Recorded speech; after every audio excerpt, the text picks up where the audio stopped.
For so much of my life, I have felt extremely disconnected from my body and from my period.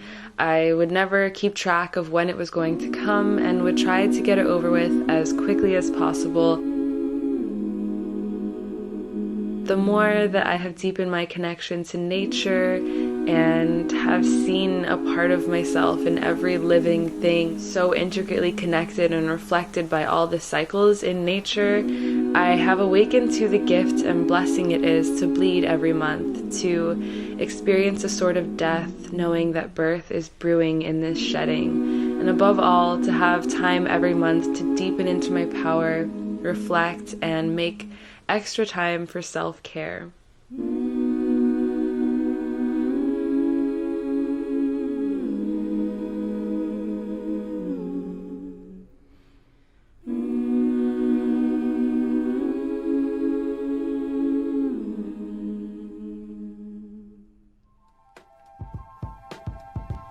Sometimes my period feels like this.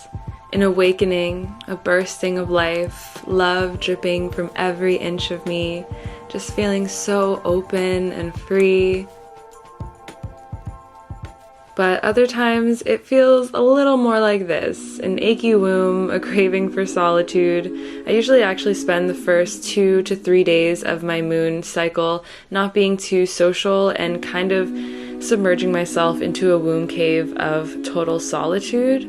The tantric belief is that during this time, the walls to other realms are very thin and psychic abilities are strengthened. Dreams can reveal important messages and omens can be decoded much easier. Basically, intuition is at an all-time high. I prioritize writing my dreams down during the first 3 days of my cycle, any numbers, soliloquies, or major events. For about 2 years straight, I had dreams of being chased by different people or escaping hostile situations. In these dreams, I would be so terrified that I would become conscious within them and fly away from the bad guys, or imagine a staircase in front of me that I could use to escape. I would change the dark, scary dream setting to a sunny beach or an endless garden of blooming flowers. Lately, my dreams have been much softer, still intense, but in a beautiful and bright way. I've been able to continue waking up within my dreams and create whatever experience that I want, so I really cherish the dream realms. I am still learning a lot about it.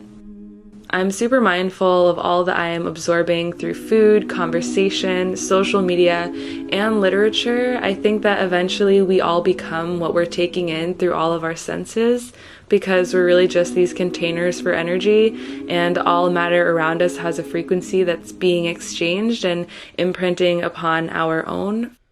It's just like you are what you eat, and we're eating through all of our senses. Lately, I've been loving making little tonics and tinctures, but especially during my moon cycle, these help to soothe my womb and have a bunch of healing herbs. So for this one, I started off with a little bit of St. John's wort that is really good for anxiety, insomnia, and treating depression. And then I added some nettle, which has so many nutrients, including vitamins A, C, and K, calcium, iron, magnesium, phosphorus, all of the essential amino acids. And then I added chamomile, which is great for reducing menstrual pain, reducing inflammation, helping with sleep and relaxation. All of these herbs together just make for a really wonderful tonic, and you should look into them for yourself, find the benefits and maybe even some of the side effects of them. Then I went in with this elderberry syrup, which is great for the immune system, great if you're getting a cold, and also is actually really good for your skin, I've noticed. I added a little bit of this go-to cola and yellow dock tincture that I made with my friend upstate, and finally some echinacea, which is good for the old immune system. I've been taking this since I was very young. And that was everything in my little tonic. I gave it a little blessing and just sipped it throughout the rest of the morning into the early afternoon. I change up my tea every single day depending on what I need, and when I'm upstate, I like to harvest these herbs naturally and make them into tinctures or dry them out. So I usually follow this tea ritual up with my yoga practice. I don't do any inversions or rigorous exercise within the first 3 days. This was more of a yin practice that I did. I held every pose for at least 5 minutes, but I'll just quickly run through them with you now.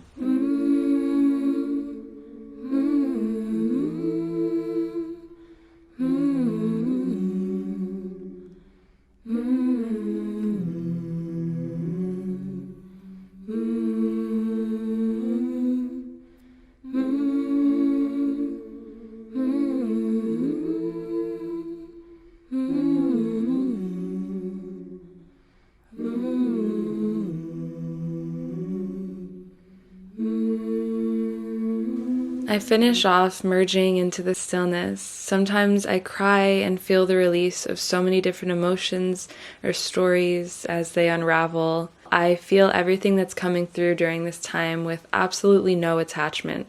I prefer not to eat extremely spicy or processed foods during my cycle and focus more on eating grounding veggies closest to their natural form.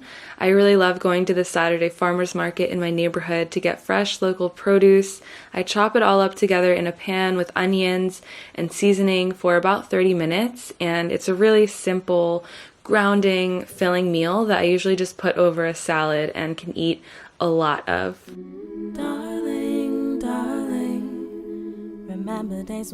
So I don't have one of those little hot pads that a lot of people use for cramps, but I do love to take a hot bath and just fill it up with my favorite things. I start off with some Epsom salt that's infused with a lot of yummy essential oils, including cedar, which just gives a really nice earthy feeling. But Epsom salt is great for relaxing the muscles and reducing inflammation. It's also really nice to exfoliate your skin with. I added some lavender essential oil along with some rose water. This is one of my favorite self-love practices because it's just so soothing on so many levels and honestly feels like a little womb. Darling, darling, you gotta keep your head up.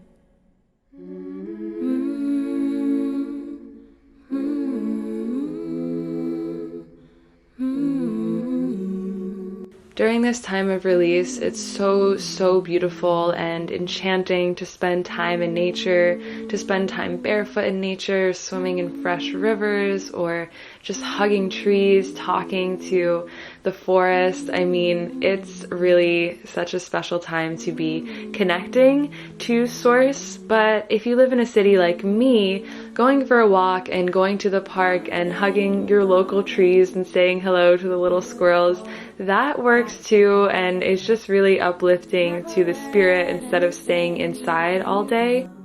The sunshine will always come around. Hi guys, thank you so much for tuning in with me and my wavelength and my period routine.